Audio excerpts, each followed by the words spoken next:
Hello and welcome to this second tutorial video on how to make a denim jacket for your ragdoll. These are the parts that make the front. We've got the side, front middle and front centre opening and the yoke. We need one of each. So the front side, front middle, front centre opening and the yoke. We're going to sew them together along this seam. Now double check that your pattern pieces are the right way up because they are tapered, and also make sure that you've kept your left and your right front pieces separate. It's worth marking them as you cut them. And then we're going to sew a 1 centimetre seam allowance down there and also down this side. The reason we, again as we said earlier, it's a 1 centimetre seam allowance because we're going to be top stitching and it's an exposed seam. So pin those in place. Remember to use your arrows on your pattern pieces to check the direction. And we're going to do 1 centimetre down there and 1 centimetre down there. Now I've folded in those seams and I've top stitched. They've been folded into the middle panel on both sides and top stitched. So now I'm going to sew the front pockets, and you'd have 4 pieces. I've actually swapped 2 of my pocket pieces for lining just to add a little bit of interest.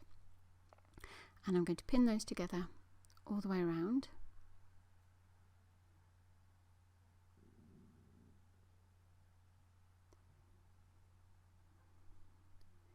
Just a few pins should hold these in place. They're really quite small pieces. And then once that's done, I'm going to sew down here, around the bottom here and up the side, leaving that top bit open to turn them out. And the same with this one. Now we're going to sew the pocket into position, so it's all right sides together here.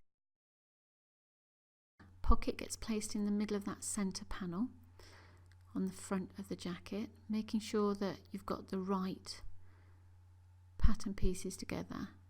Pop your yoke into position, pin everything in place.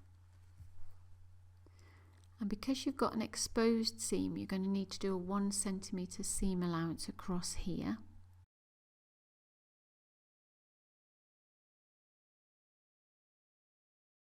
And then we're going to top stitch. So our pockets are in place. I've ironed the seams so they're pointing up towards the yoke, and we'll top stitch across there. Now we're going to sew the 2 front pieces to the back piece. So making sure you've got the right side, just make sure your armholes line up there. We're going to pin these shoulder sections. So 2 pins should be enough for this, unless you're a bit of a pin fiend like me and like lots more. Try and curb it. And then on this side again, just a couple of pins, and because this is not going to be top stitched, a normal 5mm seam allowance is plenty on here. So that's 2 pins there, and then we're just going to sew across there and across there. Now we're going to sew the front and the back of the sleeves together. So we've got 2 of each of these. Obviously you only need 1 of each. So it's right sides together. We're going to place, this is the back of the sleeve, it's got 3 notches down it, and you're going to line those up and pin them together. And it's important we only go down to the 2nd notch here, to this 3rd notch at the bottom here. And this is where we're going to stop sewing, because we're going to leave the bottom bit open for the cuff. So we're going to sew a 1 centimetre seam all the way down to here and leave that bit open. And now we're going to top stitch the sleeve. So the seam is ironed in to the middle, and we're going to do in a contrasting thread, so from here to here, leaving the cuff open at the bottom.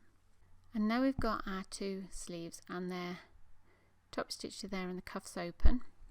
We're going to fold them over, wrong sides out, and we're going to sew this inside seam. So just a few stitches there, one down at the bottom.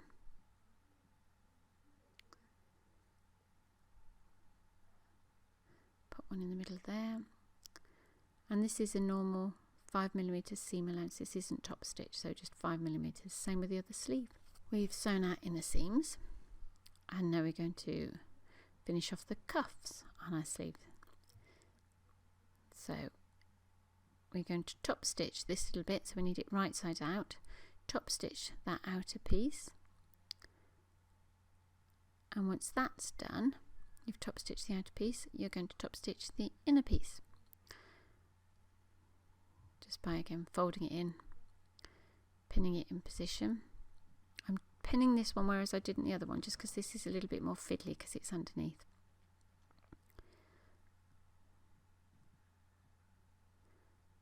And then just top stitch that down there. Now we're going to sew the two cuffs. So let's fold one in half, wrong sides out, and we're just going to sew this end here.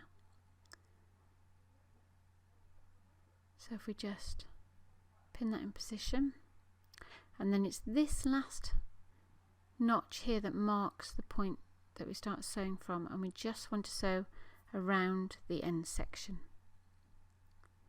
We're going to attach the cuff to the sleeve, so you've got a kind of a top and a bottom, the bit that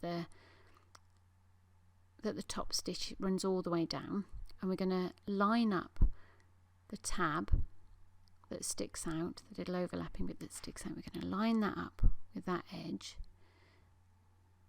and we're going to go all the way around, leaving about a 5mm seam allowance, our normal 5mm seam allowance, sticking out over the edge, because we're going to need to sew this edge in a bit.